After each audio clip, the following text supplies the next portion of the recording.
I'm on our near side plot, right next to the greenhouse here. Now, we had tomato plants and peppers and cucumbers in the greenhouse last year, I think.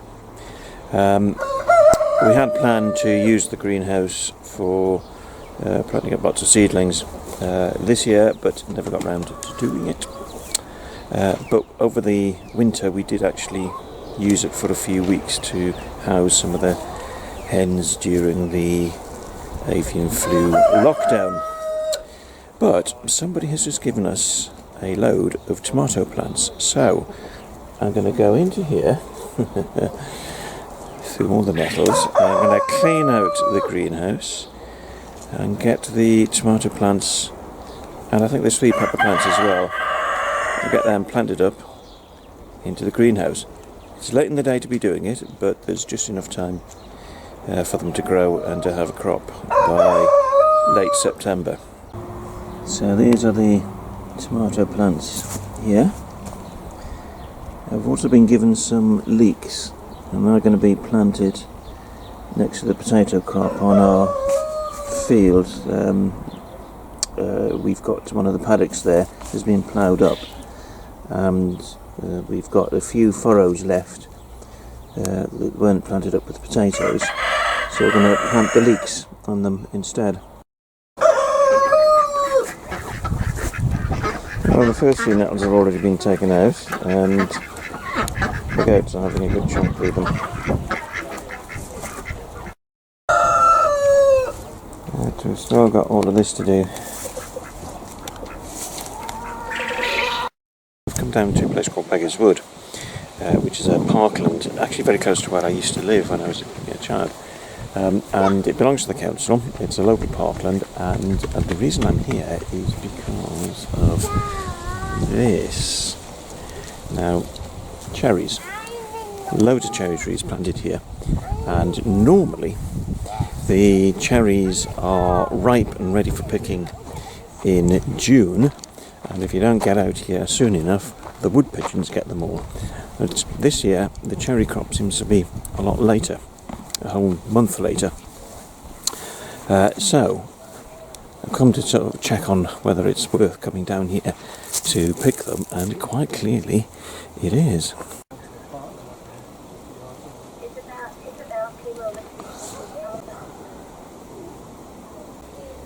As you can see, they're not all ripe yet.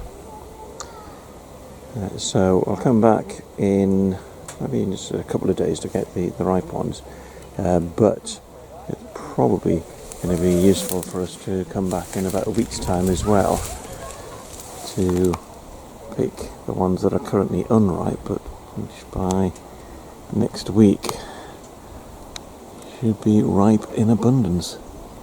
Down on our farm, just waiting for a farmer to arrive with his hay cutting equipment, because the big field here, field 1, is about to have a hay crop cut. So we will be buying some hay making equipment shortly. We've already put the order in for it, but it's not here yet, and we're about to hit a heat wave. In fact, I think given the temperatures, we're already in a heat wave, and it's going to last a few days, so it's perfect hay making weather. So certainly going to make hay whilst the sun shines, literally. But the guy, Martin, is on his way here. He will cut this field, and he'll turn it, and then he'll bale it. Now the equipment that we're buying, which will not arrive in time for all of this, which is why he's going to do the full job for us, but the equipment that we'll get for this, for hay cutting, will not include the hay baler, because I drew a line when I saw the price of it. £12,000, and I thought, that's a bit steep.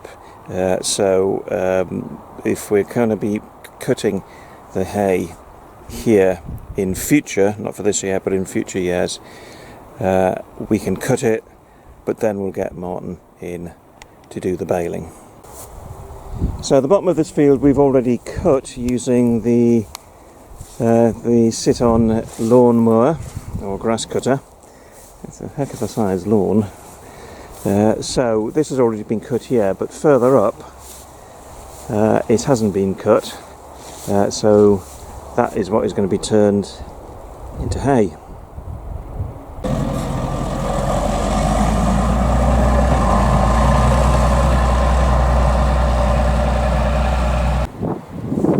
The contractor has finished cutting the hay, and what will happen next is that over the next few days this will be turned at least twice, make sure it's dried out. You can see the rows of it. And then sometime next week you'll be back to bale it. But I'm absolutely delighted that we've got this crop, because we've been buying hay in over the winter, which we don't particularly want to do. So we have enough hay to be able to sell some of it, and therefore get some return on this as well.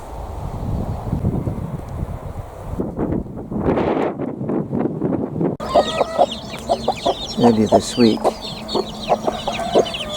4 of our hens that have been broody for the past 3 weeks had done their time brooding their eggs. Now the eggs that we were sitting on were actually plastic ones, because that way they're not real eggs that can easily get broken, and then at the end of the 3 weeks we get chicks and give them to the mothers. Sadly the timing was out for this cycle for getting eggs into the incubator, so to buy these chicks here, but they took to 3 of the 4 broody hens. So these 3 hens here are the foster mothers. The 4th hen has gone back onto the nest, so we'll sort out some eggs for her next week.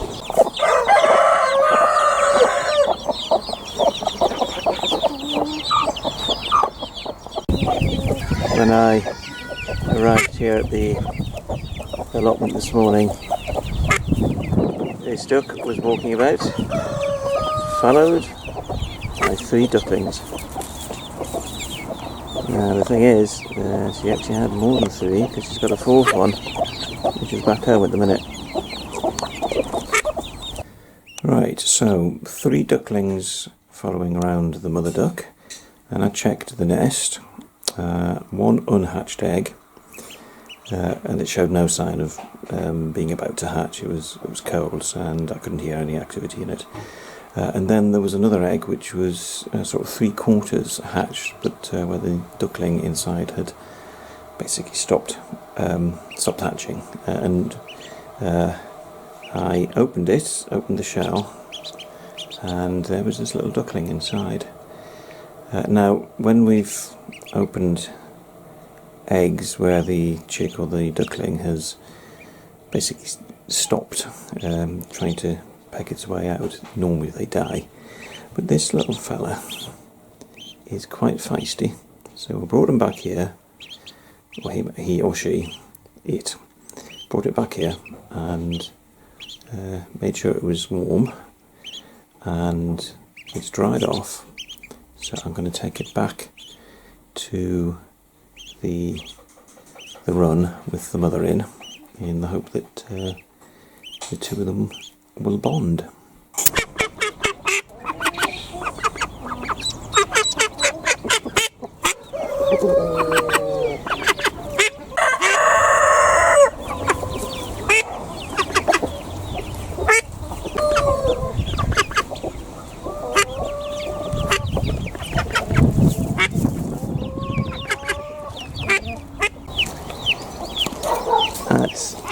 this stage they are very vulnerable to predators, particularly crows. They will swoop down and carry them off. That's one of the reasons why I got them in the run here, so it's netted over, and that means that the crows can't get to them. That's also why we've got lots of other chicks in here as well. I'm in the paddock where we keep the Hebridean sheep and a couple of our goats, and we've now added a new paddock to it, which is here. It's double the size of the paddock I'm on now, and it was finished today, so we've let the goats and the sheep from this paddock onto it, and the goats quite happily went straight in. The sheep are a bit more nervous about it, as you can see, but at least they got as far as the gate. But it's full of fantastic goat and sheep food. Hello darling, there you go. So this will keep them going for a few weeks, I'd hope. Certainly to the end of the summer. And we'll be adding some of our other goats from the Winnies to here, so that they can get to chomp their way through this lot as well. And it will also save us the job of having to pick 3 sack loads or barrow loads of feed every day to feed them. Well, I'm pleased to say that the goats and sheep are now exploring the new paddock.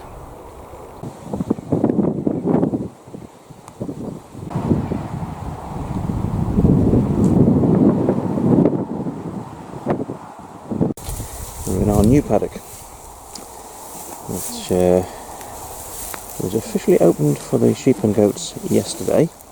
So we've brought Dolly, that's Dolly there, and Janie to this paddock, and Janie's mum, Gertie, is already here, and our grandmother is Spot, and she's here already.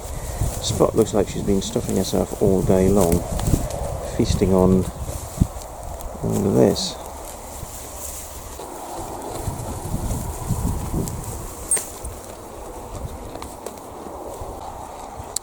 Sometime in the next week or so we'll bring Florence and her baby Snow White, and also bring Bubble and her 2 babies Star and Seren, and we'll get them on this paddock as well.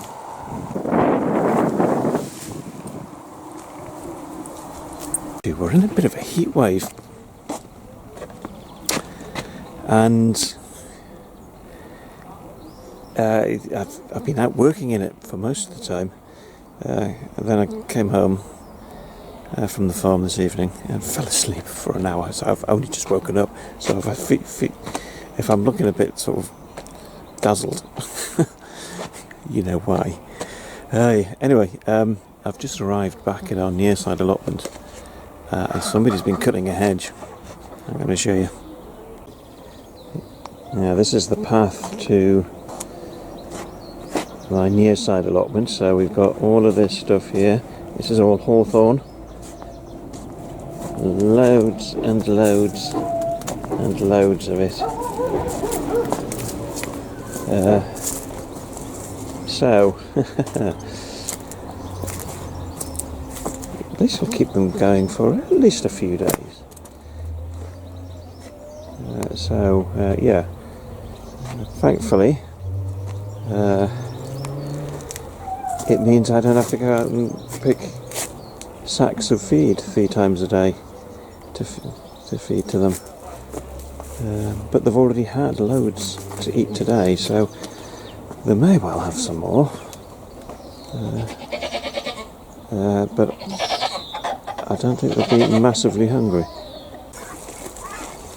Well, my fears that they wouldn't be hungry have not materialised. They are stuffing themselves.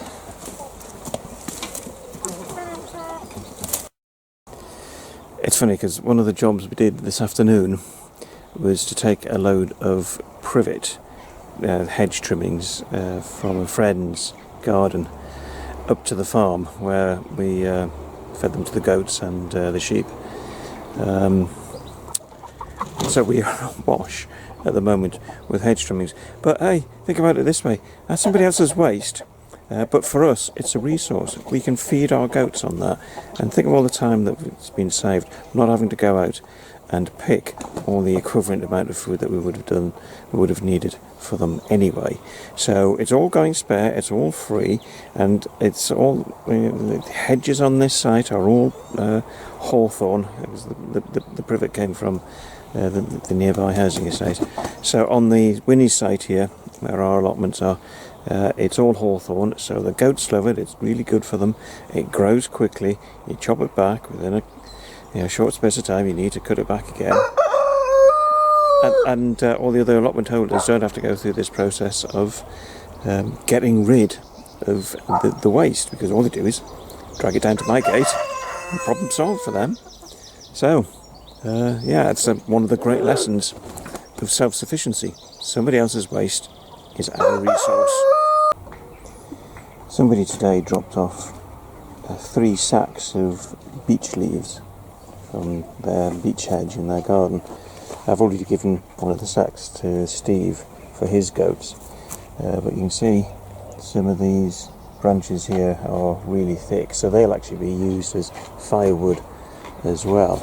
But you can see all this hawthorn, and I've given a load to the goats, and I feel as though I've barely scratched the surface. So lots of food to keep them going for a few days, and that'll save me having to go out and forage for them. Well, we're down on the farm, and Martin is here with his tractor and baler, so we're about to have all our hay crop baled.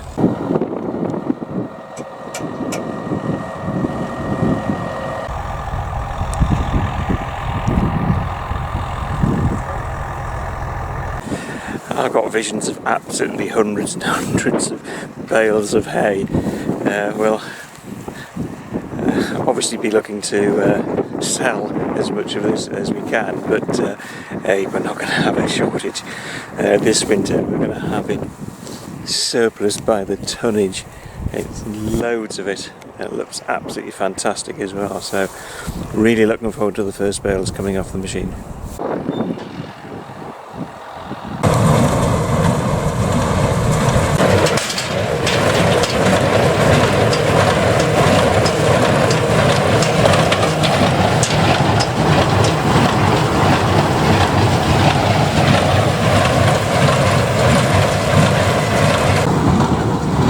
I think there was a bit of straw already in the system, so the first of our bales of hay is this one here.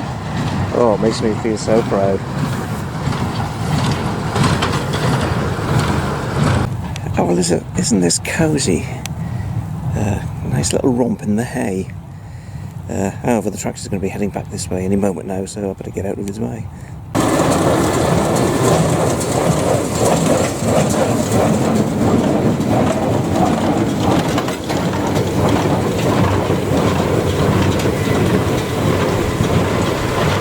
Big job to do today. Is to gather in all the bales of hay and get them all stacked up before there's a break in the weather. Not that we're expecting that for a few days, but we've got to get them all stacked up, protected from the rain. So 840 bales we've got to deal with. never quite expected that many. We had originally planned to do the middle field as well, cut the middle field for a hay crop, but I'm pleased now I didn't do that, because we would have been absolutely awash with hay. So as you can see, bales right off into the distance, and we're going to move them down here, start stacking here.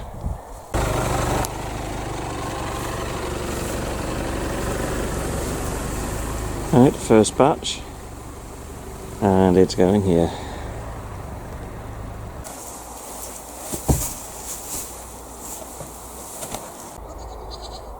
Right, so we've now got one stack in place.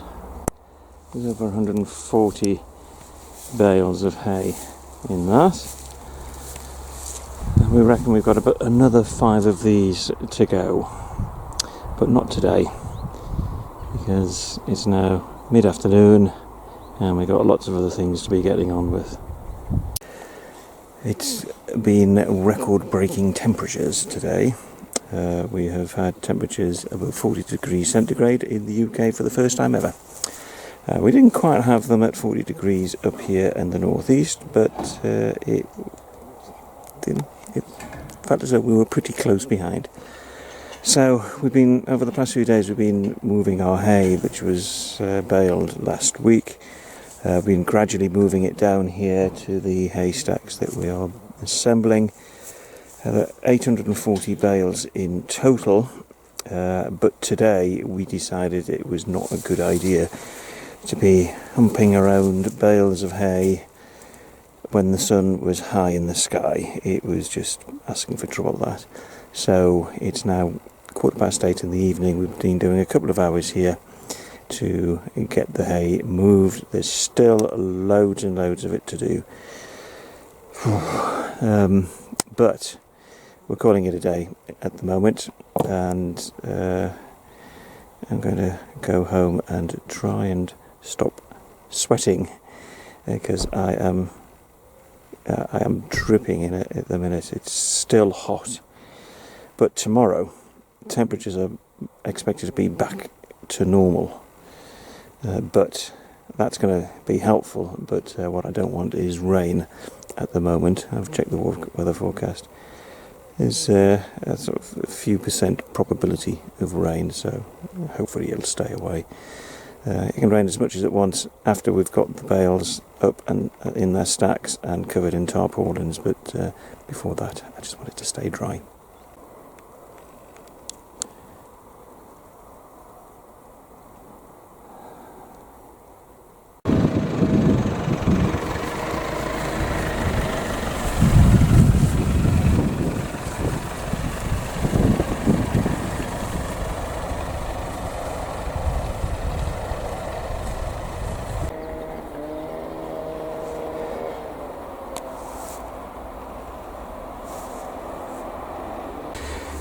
For the past 9 days now, we have been moving all the bales of hay from our hayfield down to here where we are now, our bottom of the hayfield. We have 7 haystacks. We haven't exactly been the best builders of haystacks because we've had 2 collapses, but it's light at the end of the tunnel moment, because the last of the bales are about to come in. We had 840 bales of hay, way more than we need ourselves. So the job of gathering them in is almost done. We need to get the tarpaulins onto the haystacks, but also we'll need to sort out where we've had the 2 collapses as well.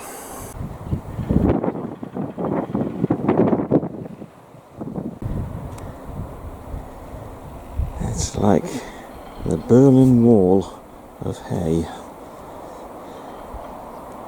Actually, given that right up on the horizon there, 1900 years ago would have been the Roman Wall, so maybe this is the Roman Wall of hay.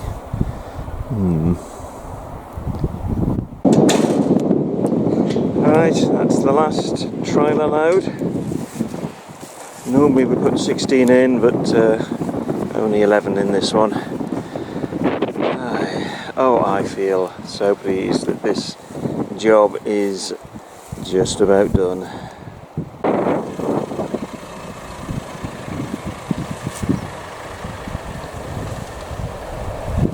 We have been planning for some time to move the 2 nannies and the 3 babies from the near side plot up to the farm, and we have a new paddock for them here. There's 4 of the nannies are already in here, so we've brought the 2 mother nannies and the 3 kids up, and we're about to let them into the new paddock.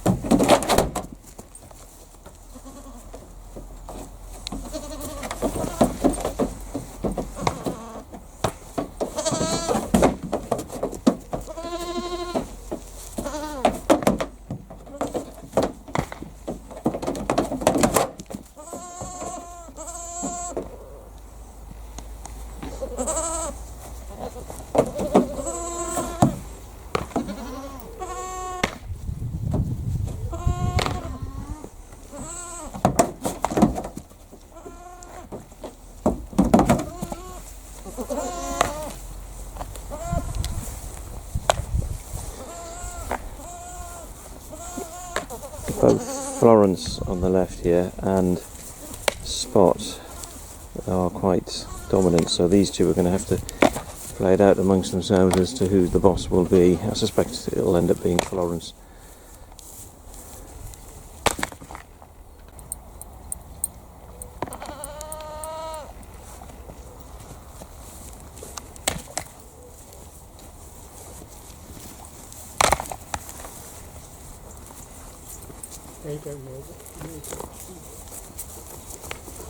Yeah, here come the sheep.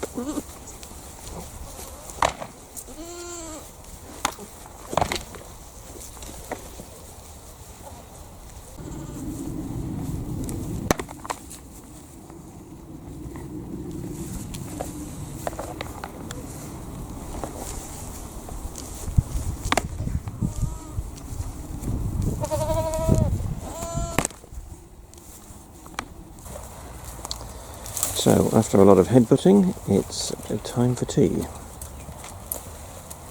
And I'm making rather quick work of the hawthorn hedge.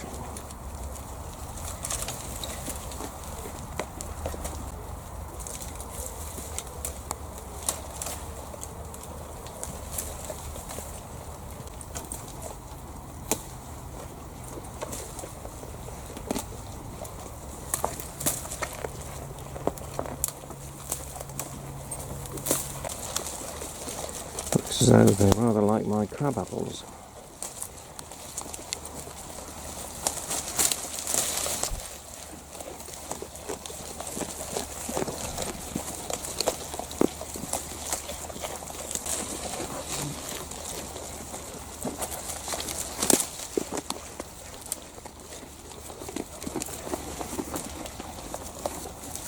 I've come down to our near side plot because we have some quail chicks. Now these were chicks that hatched a few weeks ago back home, and they're now big enough to go into the quail house, which is right behind me here. So there's some of the chicks. We've got 8. One of them down there as well with the adult birds. So 8 birds, and this is now their permanent home. The thing about quail is that they grow very quickly, so it wouldn't surprise me if in, say, 6 weeks, 2 months' time, those chicks actually start laying eggs.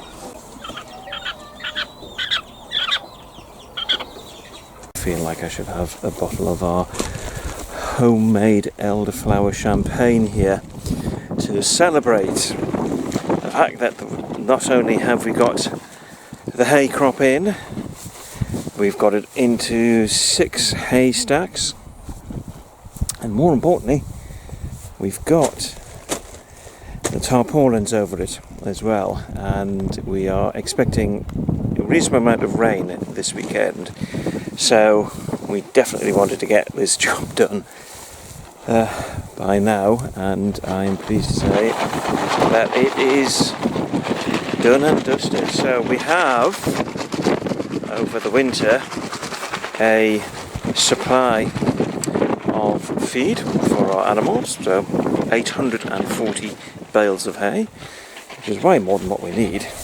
So we will be selling some of the hay where we can, but we're also maybe looking at getting some more sheep as well, so we'll have plenty of fodder for them over the winter.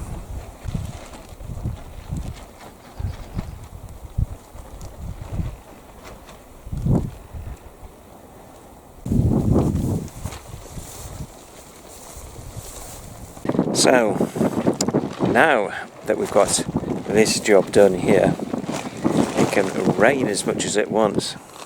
In fact, we really could do with some rain because the ground is quite parched, and we've got a potato crop on the way which will not get in very far if there's no rain. There'll be fruit to pick as well, so the apples need to fatten up, and they'll need the rain for that as well. So short of doing a rain dance on top of one of our haystacks here, we just got to wait for nature to start raining on us. I'm on our near side plot, and we moved the goats from here. We had 3 kids and 2 nannies, and we moved them from here to the farm to be in the new paddock and to be with the other nannies. And now one of the nannies and one of the babies is back here. Snow White got her head stuck in the fence in the livestock netting, and she constantly did it, and it was very unpleasant for her because she discovered that she can scream, and she was very upset by it. Basically, you can see her horns here. She can get her head through the netting, and her horns, and it was the horns that were trapping her. So we have brought her back here along with her mum, and in the meantime, over the next few days, we're going to get chicken wire put along the out of that paddock, so she can't get her head through the fence, and that means she won't get stuck. So that's Mum Florence and Snow White. But the sooner we can get them back on the paddock on the farm, the better, because it's much better for them than being here.